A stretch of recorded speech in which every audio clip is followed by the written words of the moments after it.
Hello students, today we are going to learn English grammar topic modals. So let's start modals. First we will see what is mean by modals. Modals are basically finite verbs that express the various manners in which an action is performed. Modals actually denote the mode or manner of the main verb of the sentence. They belong to the helping verb category, often called as modal verbs, modal auxiliary verbs, or modal auxiliaries. They denote additional information regarding the function of the main verb and also assist in framing questions and negative expressions. Modals express a wide range of meanings such as the degree of certainty of an action, the attitude or the opinion of the speaker, and the extent of obligation. To understand the nature of modals, the following characteristics should be kept in mind. First, they are never used alone in a sentence, that is, without a main or principal verb. For example, I can with both hands. This sentence will be incorrect because it does not carry a main or principal verb. Modals cannot be used in isolation in a sentence. The correct sentence will be I can write with both hands. They do not change with the number or person of the subject. For example, I can read, he can read, they can read, we can read. They are always paired with a bare infinitive. To infinitive is not used with a modal in a sentence. Exception had to and used to. For example, we must reach the airport in time. Second example, we must to reach the airport in time. Here, to reach is incorrect usage. Now let's start exactly the modal verbs. Which are the modal verbs? First is can. It expresses ability, permission, possibility. For example, I can write in English, can I drop you somewhere? Obesity can lead to diabetes. Second, could. It is past form of can. It expresses ability in the past, request, possibility. For example, as a kid, I could run fast. Could you bring me some water? Their protest could lead to trouble. Then third is will.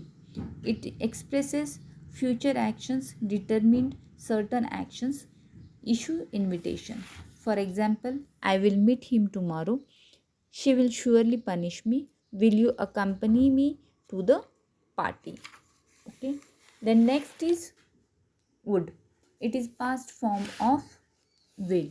It expresses past habits, request, present hypothetical situation.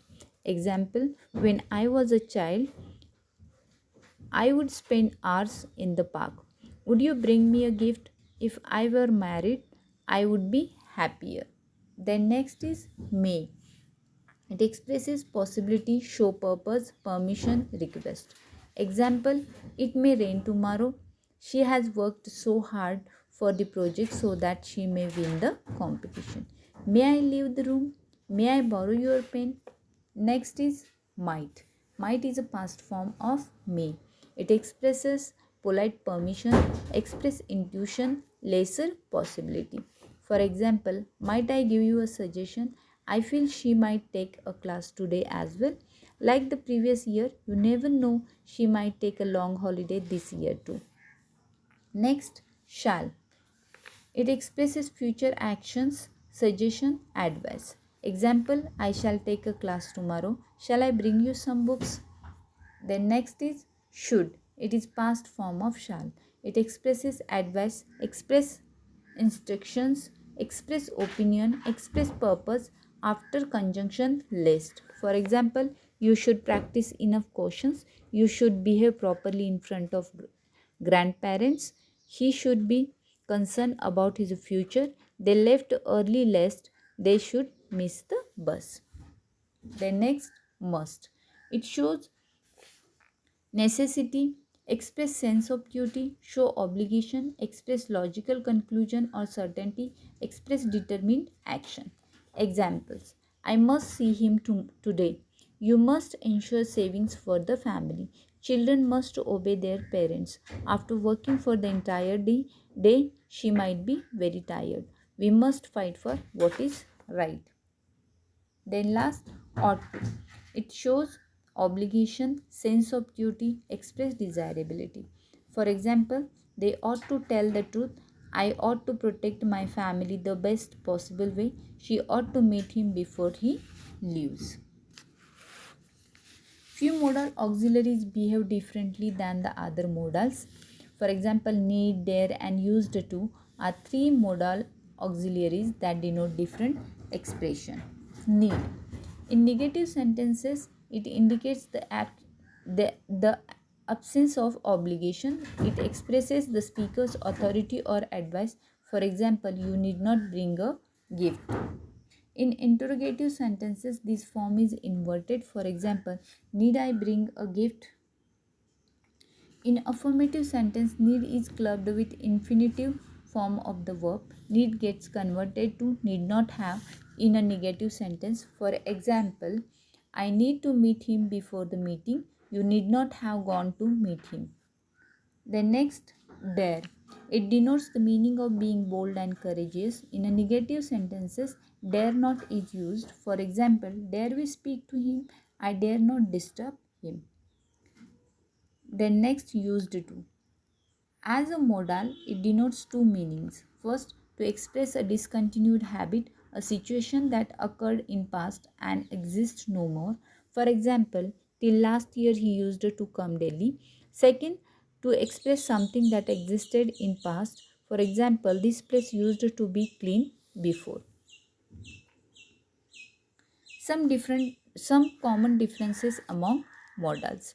First, can and may are used to express permission. However, may is rather used in formal context. On one hand, may is used to express possibility in affirmative sentences, and on the other hand, can is used in interrogative and negative sentences. For example, it may snow tomorrow. Can it be true? Similarly, cannot denotes impossibility of an action and may not denotes improbability. For example, he may not come today, he cannot come today. Second, in modem usage, could and might are used to denote less positive variants of can and may. For example, I could attend the seminar. Here, more hesitant version of I can attend the seminar. Might I borrow your coat? Here, a shy way of saying may I borrow your coat. Might is also used to express a certain degree of dissatisfaction. For example, you might want to pay in more attention to detail. Third, as such, shall is used in the first person and will is used in all persons to express future. However, shall is a less common usage in present age. Sometimes shall is used in second and third person to express a promise, a threat, or a command in a more formal usage. For example, she shall never enter my room. It denotes a command. You shall get a gift tomorrow. It denotes a promise. You shall be rebooked for this. It denotes a threat.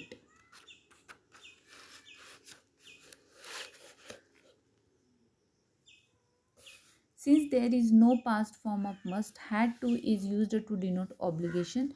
Must refers to the present or the near future. For example, yesterday he had to wake up early. Fifth, when obligation comes from the speaker of the sentence, we often use must. However, when obligation is from some other side, then instead of must, have to is used. For example, I must be punctual. Here, I have decided to be punctual. Second example, I have to be punctual. Here, I have to be punctual due to other obligation. So, students, here our modal topic is over. Thank you. Thank you so much.